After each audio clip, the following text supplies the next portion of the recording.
Good morning and welcome everyone.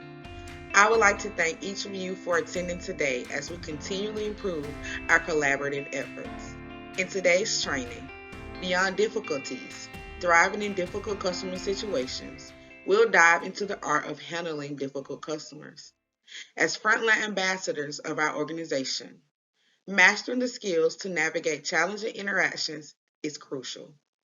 From effective communication to empathetic problem solving, we'll equip you with the tools to turn challenging moments into opportunities for positive customer experiences. Let's get started. Our objectives for today's trainings are as follows. We're going to emphasize the importance of empathy in customer interactions. We're going to also outline communication techniques for maintaining a positive dialogue. Next, we're going to encourage a culture of continuous improvement based on lessons learned from challenging situations. We're also going to address language choice, tone, and nonverbal cues that contribute to effective communication. We're also going to define the process for escalating issues when necessary. And last, we're going to highlight strategies for ensuring customer satisfaction post resolution. Let's start with active listening. Have you ever heard of active listening? Active listening is a communication skill that involves fully focusing, understanding, and responding to a speaker with the goal of comprehending their message accurately. It goes beyond simply hearing words. Active listening requires engagement, concentration, and a genuine effort to understand the speaker's perspective. Active listening also involves giving your full attention to the speaker.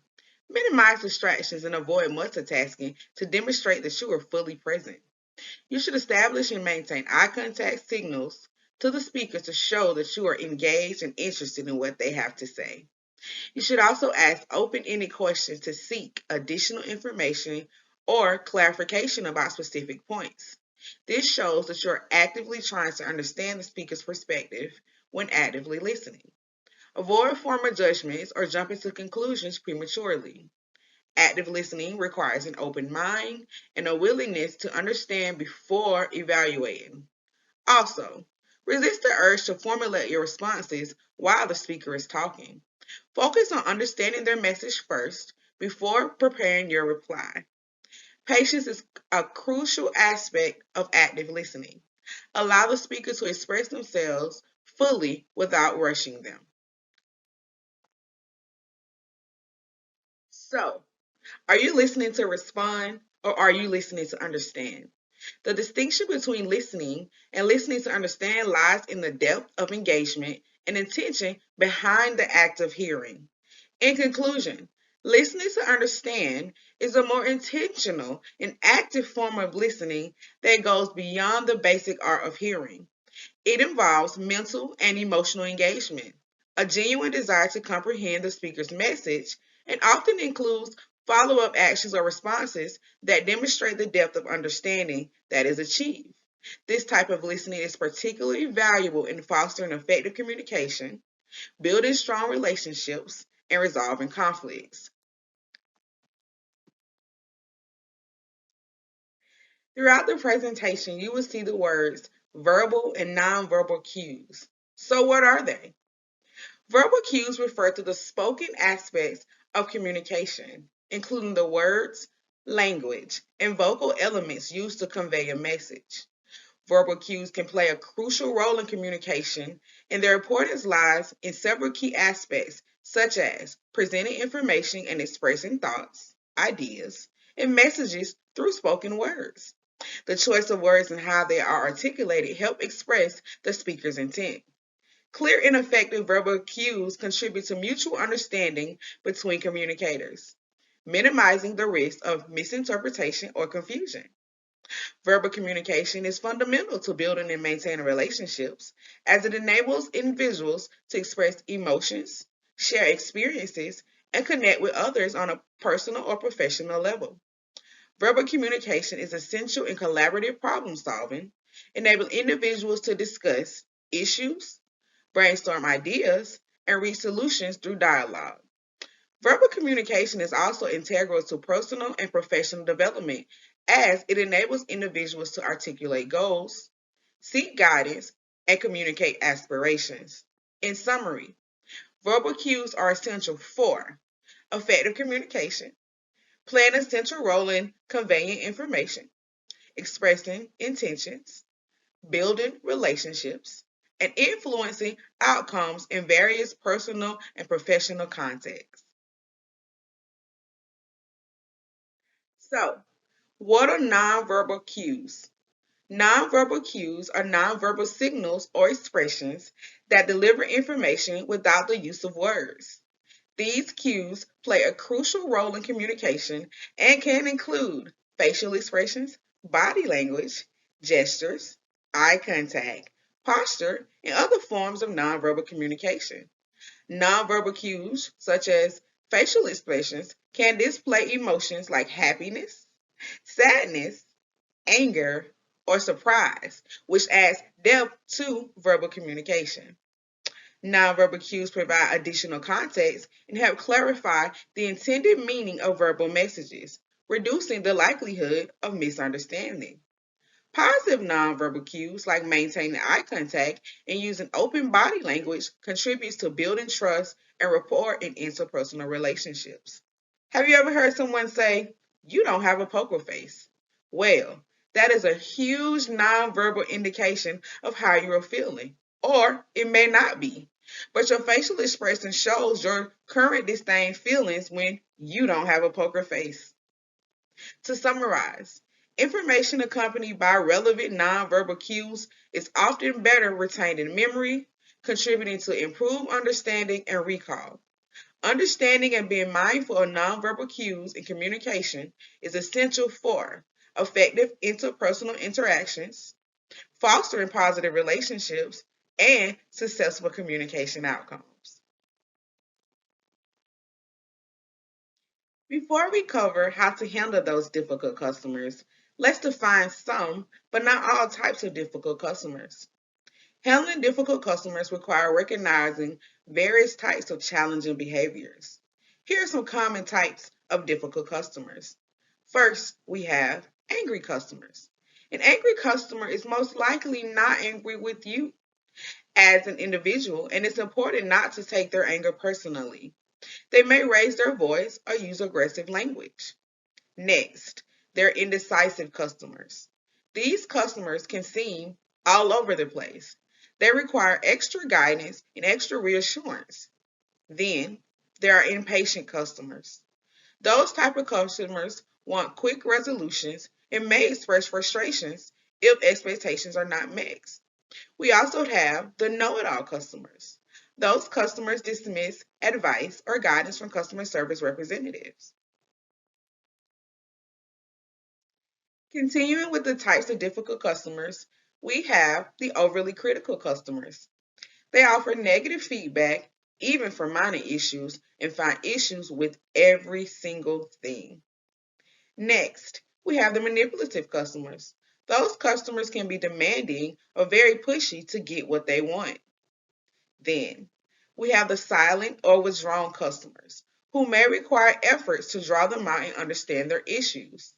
These customers are your introverts, and it may take some additional solutions on your part as a staff member to navigate their needs. And last, we have the high expectation customers. The high expectation customers have a specific vision of what ideal service looks like and feels that their vision is the only and correct way for things to go. This is not an exhaustive list of the many different types of customers. The list is very vast, and in fact, many customers can be more than one type of customer, depending on the circumstance. What's important to take away from this list of customers is that diffusing the situation will vary based on the type of customer you are encountering. So, how do we handle those difficult customers? Handling difficult customers requires a strategic and empathetic approach. Here are detailed steps to effectively handle challenging customer interactions. First, remember to stay calm. This is certainly easier said than done and requires much patience, but it will benefit you and the customer to do so. Then, make sure you are actively listening and not just listening. From my own experiences, I gather that irate customers will usually tell you their real issue within the first 3 to 5 minutes of speaking with them. So, it is important for you to catch the real issue by actively listening. Next, have some empathy. By the time a customer gets to this point, they have usually encountered a lot and may be at a breaking point.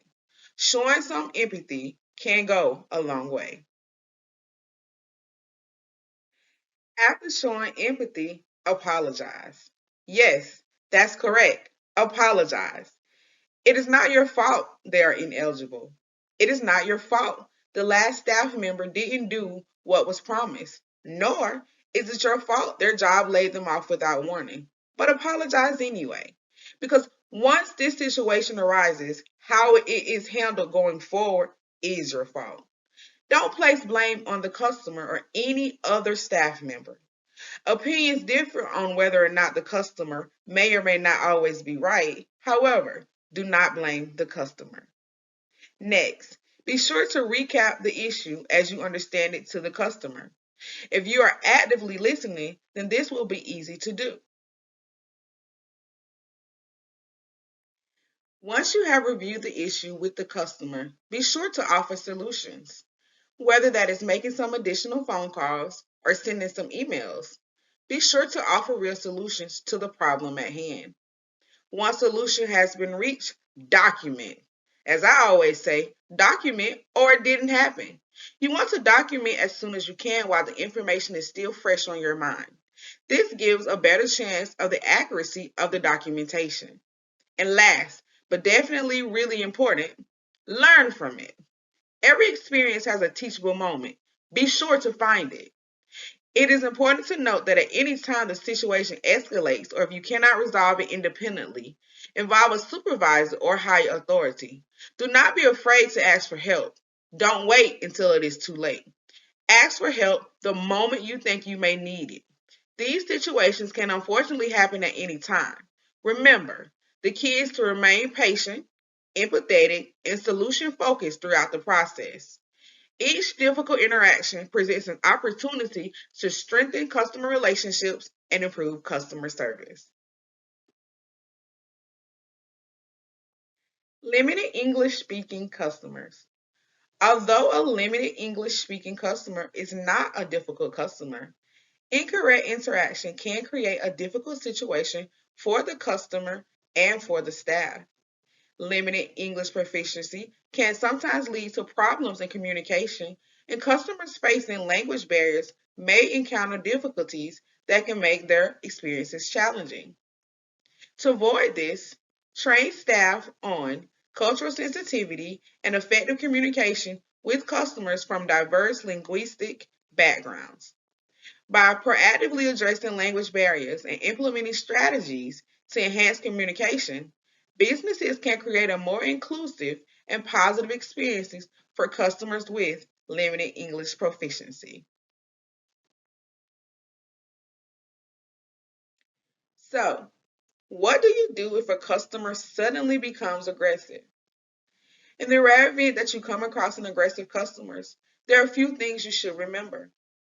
Encourage your staff to remain calm and to remain composed. Keeping a level head is crucial in managing the situation effectively. Quickly assess the level of risk involved. If the customer's behavior poses an immediate threat to themselves or to others, prioritize safety and take necessary precautions. If available, call for assistance from security personnel, management, or law enforcement. Notify colleagues and staff members to be aware of the situation. Create physical distance between the staff and the aggressive customer. Try to avoid escalating the situation by keeping a safe distance and encouraging others to do the same. If it is safe to do so, use verbal de escalation techniques. Speak calmly and respectfully and avoid confrontational language.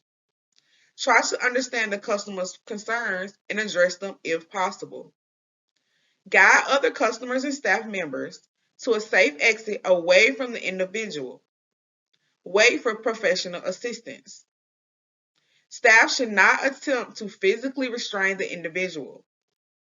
Record details of the incident, including the customer's behavior, statements that were made, and any necessary actions that were taken. This documentation can be valuable for future reference and potential legal proceedings. After the incident, offer support to staff members who were involved. Debriefing sessions or counseling sessions may be necessary to help employees cope with the aftermath. It is crucial for organizations to provide training to staff on handling difficult situations, including encounters with aggressive customers. This training should cover de-escalation techniques, emergency procedures, and ways to prioritize the safety of both staff and customers. What would you do? As I read this situation, I want each of you to take a moment to think about what would you do. And then in the chat box, I'd like you to put one thing that you would have done differently. Jane, a job seeker, visits the local one stop to inquire about the workforce innovation and opportunity programs.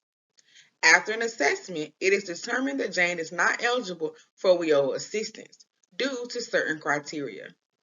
The staff informs Jane that she does not qualify for WIOA assistance, but provides limited explanation about the specific reasons even after she requests the information.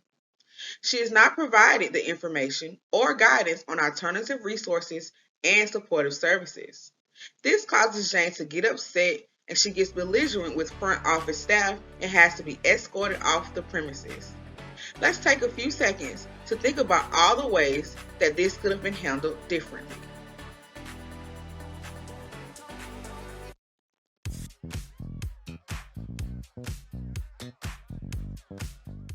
I know what you're thinking. Well, this is obvious. Well, the problem is that these type of situations happen way more than they should. Sometimes we are caught up in what we are doing and we forget the basic rule. Treat others as we would want to be treated.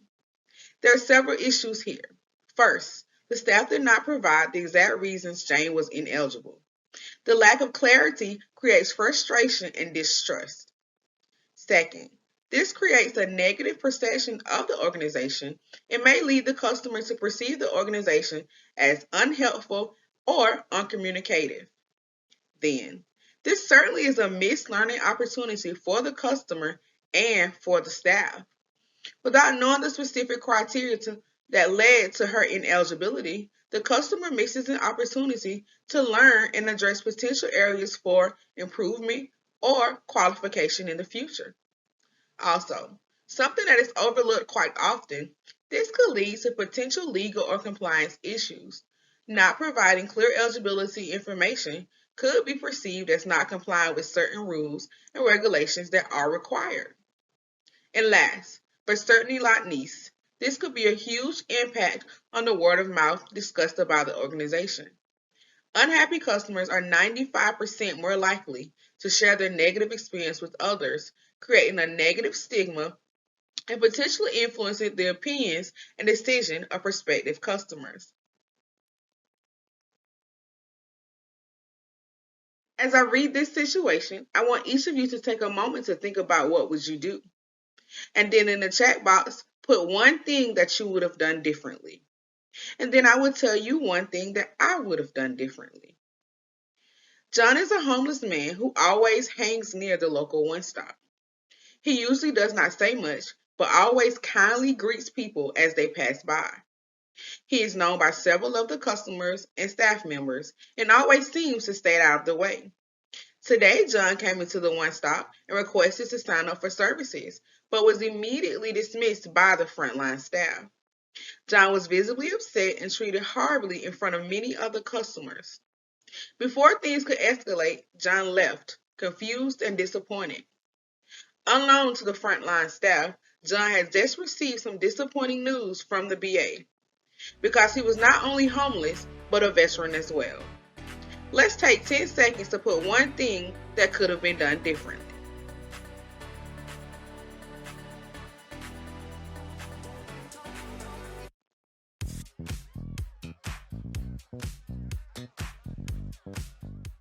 I'm sure there's some wonderful answers in the chat box. The number one thing for me that I would have done differently for John is to have offered him services long before this day even came, even if he declined. Some customers would need a little bit more care and understanding than others. Now, while this example does not necessarily express whether services were offered to John prior to this incident, it happens too many times that they aren't. There are many things that could have been done differently here. Approach the individual with empathy, acknowledging their presence respectfully. Avoid making judgments or assumptions about their situation. Politely explain any policies or requirements related to assessing services, but refrain from directly denying assistance based on housing status. Ask about the specific services they are seeking and assess how the center can address their needs. Homeless individuals often require employment assistance, training, and or resources to improve their situation. Advocate for flexibility in policies if there are any hindrances due to standard procedures, such as not having specific documentation. I like to point out that with recent changes in policies, self-attestation can be completed for many things. Provide information on local shelters, food, assistance programs, and other community resources that might offer immediate support. This demonstrates a commitment to helping the individual beyond the center's immediate scope. And if your local area doesn't already, establish connections with local organizations or social services that specialize in aiding the homeless. Collaborate with these entities to ensure the individual receives comprehensive support. Provide follow up and supportive services and check ins. Assure them that the center is committed to helping them on their path to self sufficiency. And last but not least, regardless of their housing situation, treat every individual with dignity and respect. Avoid stigmatizing language or behavior. As we all know, you won't always be able to help everyone, and everyone will not agree on everything. In our case, saying no is more than likely telling someone they are not eligible for WIOA services, or maybe they are only eligible for basic career services and not training services as they wanted. People come to us looking for a way to better their livelihood and increase their chances at being successful. Handling these situations in the correct manner not only sets precedents, but it gives our customers a peace of mind and satisfaction. If we cannot help them, let's work together to figure out who can.